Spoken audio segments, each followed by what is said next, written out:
Hey people, here is Casey with another video, and today we're going to be talking about, but first, I'm not going to be alone today. First, I'm going to introduce you with my brother from another mother, my friend, Coach Ace. He's over here. Hey Coach, what's up, Ace? What's going on? Nothing much. Just getting ready. Let's rock and roll. Right. Make this happen. And we got another person that is coming today visiting us, and probably she's the counselor of us now of the podcast. She will be soon having her own podcast in the future, so in a way I'm going to introduce her as the counselor, aka as Tammy. So she's here, right here. Here we go. Hey Tammy. Hey, how's it going? I'm doing good. Awesome. So we're going to be talking about Steve Grant, aka Moonknight, and his trauma. So you guys know about this this character, very special character. But question that I got for you guys, first of all, what do you guys think about this character? I think on my perspective, I mean, like, he's an amazing character. How they presented him at first was very interesting. You know, like the it wasn't Mark. It was what was the other guy's name? Steve Grant. Steve Grant. So his disorder, right? His personality, his mindset was so scrambled. But I love that they didn't show it at first, right? They showed a very fragile human being, and then some way and somehow you could think about it like, hey, he's like Clark Kent acting, right? This is what I thought. I've never read the comic, never read anything. I just started seeing this, and I was like, oh wow, he's like a Clark Kent, you know, hiding his identity, this and that. But then as I kept on watching, I was like, oh, wait a minute, there's more into this, right? So that was my first thought. Like, what is this guy's modus operandum? Yep. Right. Counselor, your opinion on this character? It was really interesting how, you know, kind of like how they introduced him. I think he had tried to introduce himself, just kind of narrating, saying that he had a sleep disorder of some type. Yep. So he was chaining himself to the post in his room. Doing all these things because, you know, just almost presented like he just walks. He's a sleepwalker. And he's trying to keep himself from just waking up in random places like sleepwalkers would do. Then you keep watching the show, all these different levels just keep coming to surface where this is, you know, hey, this is a little bit more than just a sleep disorder that's going on. This is actually a mental health disorder that he has, where he's switching to a completely different personality, a whole different identity, which makes it even more complicated, but also pretty intriguing to watch this show and see what comes of it. What's going on with this Steven guy? Now all of a sudden he's Mark, and then he's Steven again. You know, so it's pretty cool how they played it out and introducing this actual disorder, this dissociative identity disorder that this person has. You know, it's not a sleepwalker. That just has multiple identities. That's why I gotta ask. I'm sorry for intervening, but I gotta ask: has anybody in here ever sleptwalk? No. Or have they? I'm aware of. That I know of. No, that I know have of. they caught you sleepwalking? No. I caught myself snoring. I do have a close family member that does sleepwalk, and some of the stories I've heard are very interesting. Just will wake up miles away from home in the middle of the street somewhere and just be like, oh man, it happened again. For whatever reason, he has a cell phone on him. And he's like, hey, call and pick me up. You know, this stuff does happen. You know, they're not making it up in this storyline or the stories that you do hear. It actually happens to people where. So I've been caught sleepwalking and eating peanut butter. I'm not joking. My ex-wife always caught me, and she would record me and say, "Look at what you're doing," and I'd be like, "Oh, okay." I thought, you know, like you know, at the beginning it was just she's telling me. Later, as you know, we kept on. She recorded me once or twice, and I'm like, oh shit, I really eat peanut butter when I'm sleepwalking, and I love peanut butter. That's the thing, you know. How to avoid it? I just don't buy peanut butter anymore. If I do continue sleepwalking, I'm a single man now. I don't know. You don't know what you're getting into now. You just saw some cameras in your house. Yeah.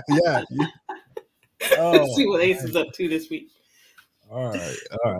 But I like the way that they presented him, because I thought it was Stephen Grant, but as you say, counselor, you said that it was Mark Specter.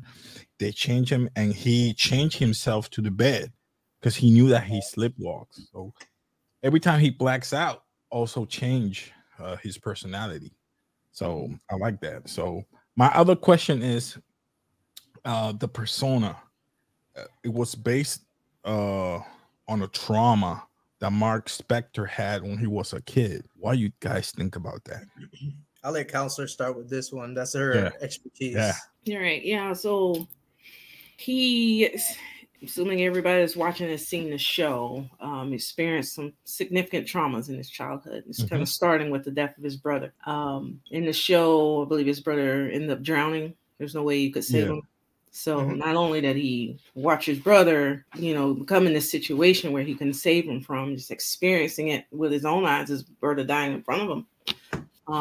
Or, you know, his brother is being threatened with death. I'm not sure if he was there when his brother actually drowned, but the family going through that trauma together, the mom blaming the child, the mom taking it out on the child. So now he's experienced childhood abuse, which is an additional traumatic event for him. And then, as you noticed in the show, that's when it all started for him. You see that first episode where he seems to black out, you know, you see the eyes rolling and the white in his eyes. And now he's all of a sudden, he's this new person with a British accent. It's all proper and doing all different behaviors than what Mark was doing. You know, that's not necessarily him blacking out. That's it's almost like a non-epileptic seizure that he was having that kind of signals when that personality was switching over. So that was like his start of having assumed a different identity to protect himself from what he was experiencing there, to protect Mark from that. He put this other personality in the face of that trauma. It was an adventure. I like that. It was like some type of Indiana Jones. Yeah. Was that? I think it was based off some kind of show he was watching as a kid that he liked. It was like a movie, right? Yep, it was like an Indiana Jones type of show. Yeah. Archaeologist or something, adventurer. I don't know. Yeah.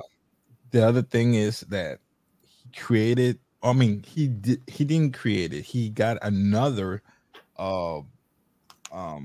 superpower being. Let's say a superpower being. Ego type of another personality on top of that one, which is Moonknight. But it was an avatar. But let's say it's another personality. Counselor, what you can say about that in particular? What do you think about that? So he did experience another traumatic event. You know, he was in that war zone. He saw those people getting killed. He was the only survivor of that. That's another traumatic event that could have triggered that development of another identity, if you want to call, you know, him having that experience with Khonshu and hearing that voice and becoming that avatar. You know, these things also, you know, people aren't really aware of it. That is also part of DID, the dissociative identity disorder, hearing voices like that. Having things triggered by another traumatic event can split the personality into another identity. So now it's not only Mark, he's not only Steven, now he's that avatar for Khonshu after having, you know, experienced another significant trauma in his life. So, you know, that's my take on it, which I hadn't really thought about it at first, and so I was researching a little bit more on DID. But yeah, I mean that fits the mold too. You know, just kind of gets the mind turning, and you know, all those scenes in the psych ward. They're in the psych ward. Right. How real was that? Where you have the character that's playing the psychologist or the psychiatrist telling you, you know, you created all these things. You created this identity of being that avatar. Part of that is true. In real life, that would be your reality. You would have someone in front of you saying that you created that. But as the show is, you know, how the show is formed, we're made to believe that no, that's his reality. He is actually the Moonknight. And Khonshu and, you know, these Egyptian deities and whatnot that take people as their avatar, you know, that's real life. Mm-hmm. He also had a action figure that he made of the avatar. So, Coach, what do you think about that? Also, well, I concur with everything that the counselor was speaking and letting us know. At the same time, I'd like to integrate the awesome philosophy of Joseph Campbell's, you know, the hero's quest, right? Okay. This great trauma came with a big calling, and the first step in the hero's quest is the calling to a new adventure. Him not being able to help the people that they were murdering, that they were killing at the pyramid, could be like, you know, his way of trying to reject it, trying to stop what was happening, his calling to become a supernatural being. Then, you know, like he couldn't stop it, he couldn't do anything, but he's offered this opportunity to become supernatural. That's what they call in the quest, like the supernatural aid. So the deity of Khonshu comes in and says, hey, I got this offer for you. It is amazing. You're going to be awesome, jumping, healing, and you're going to do my bidding. But you'll live, and you'll be able to protect the ones that you were trying to protect. Okay. You know, so he actually came in. Now, when he accepted it, maybe Khonshu didn't know, but the aspect of Mark and Stephen Grant not knowing that they were the same person, that's where the supernatural, or the hero, right? The hero has to get through the threshold, and that's usually the second step, the crossing the threshold, the cave of wonders, like in Star Wars, the cave with Darth Vader, and the only enemy is himself, right? I'm bringing this as just like a reflection for people who don't understand what the cave mean. The cave is that maleficent being that they must conquer, and it's usually themselves. And that's my point of view. Like, all right, you have to understand. Bring that up. I'm gonna ask the counselor, when you said that you brought that up, that you accept, or Steve Grant accept, that Mark Specter accepts Steve Grant. What do you think about him accepting or curing himself of knowing what he is? I think it was presented well in the show, you know, because usually people with DID aren't going to be really cognizant of these other identities that exist. It can happen, but him going through all of those things, you know, him being in the sands, accepting them, all of that, even going through the psych ward and becoming aware of these separate identities. Yeah, I mean, it's almost like illustrating part of the process of being more aware of what's going on with you, with these different personalities, with his responsibilities, if you want to say. So the trauma of the divorce. What's that? Also the trauma of the divorce. The trauma of the divorce. One of the traumas I wanted to mention also, you know, it's a little sidestepping from your question. Okay. But you know, going back in the psych ward when he had to go through these little doors, and you know, this is all part of them trying to, I don't know what the hippo was trying to do with the hearts and whatnot, and saying that the hearts weren't full. The hearts weren't full. Solve that mystery and balance and stuff. Yeah. And the biggest part of it was him experiencing the loss of his mother, his abuser. Which that's is why he didn't want to go to the funeral. He didn't want to go to the funeral, but he was outside of it. He was still experiencing that. And if you watch a little closer in there, that seemed to also be the moment where he almost permanently assumed that other identity of Stephen Grant. He was no longer dominated as Mark. He's more dominated as Stephen after that event. And that's really, truly characteristic of DID. where it can be triggered by the death or the onset of a fatal illness of a person that abused you. So it's real genius how they're doing this writing of the show and showing these different aspects of DID, paralleling that to what Coach Ace was saying with the hero's journey and him accepting Khonshu and becoming his avatar, just having this calling of getting rid of all these, this wrongdoing in the world. I mean, this writing is just genius. As far as like the cure and whatnot, I don't really know how to answer that question. I'm just asking because you're the expert here. Coach, I wanted to intervene because of you exposed a lot of great points right there. Like you got the deity of the hippo. I don't remember her name. The balance of the hearts and all that stuff. That's literally what I was talking about. The cave of wonders, the crossing of the first threshold, the belly of the whale. I think this great philosopher Jordan Peterson talks about the belly of the whale with Pinocchio when he has to go in there and save his dad. The balancing of the hearts is, and going with Casey had said, like he had to accept that he created this being, and for a few seconds, let's put it like that, for a short time, he was somewhat cured, but something in him, right, that frequency, that mindset brought him back and say, no, I can't live without him. And that's one of the things that he had to do. That's what they call in the hero's quest the road of trials, right?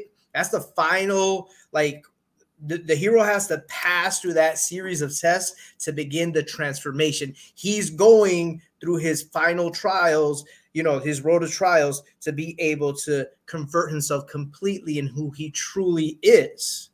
And who he truly is that he's the man, Mark is the man who created Steve Grant that accepted Khonshu to be able to defend those who are not able to defend. And that's when he goes, and that's what they call, then after that comes in the process in the hero's quest where he meets the goddess, right? And how they... Towerette. That's her name. Towerette. Yes, but the meeting the goddess is actually, the tower, the hippo, when she actually gets into his wife or his ex-wife's ex-wife. That's when he experiences the unconditional unity, love of his allies and everybody, and that's when you see him in the series that he's extremely powerful, totally confident of his skills. All right, so I'm gonna keep this short. I don't want to prolong anymore. So, you want to add something more to Moonknight character and his trauma, coach and counselor? Want to add something more before we? I like to throw in a little bit of something, like especially the ending, right? Because the series ended with a little twist, like, hey, I'm not done here, right? Khonshu comes up and says, I'm not done here. Look who's here, and he shows another identity. And he speaks Spanish. Oh, pues estás. That threw me off. I went like, what? He speaks Spanish? And if you notice how the circle completes, at one point Khonshu accepted what Mark and Steve said. Boom, he leaves, he disappears. But Mark he left those two. Yeah, exactly. He left those two because that's what I guess what the counselor was talking about when he brings his eyes back and that frequency in his brain transforms to the next personality.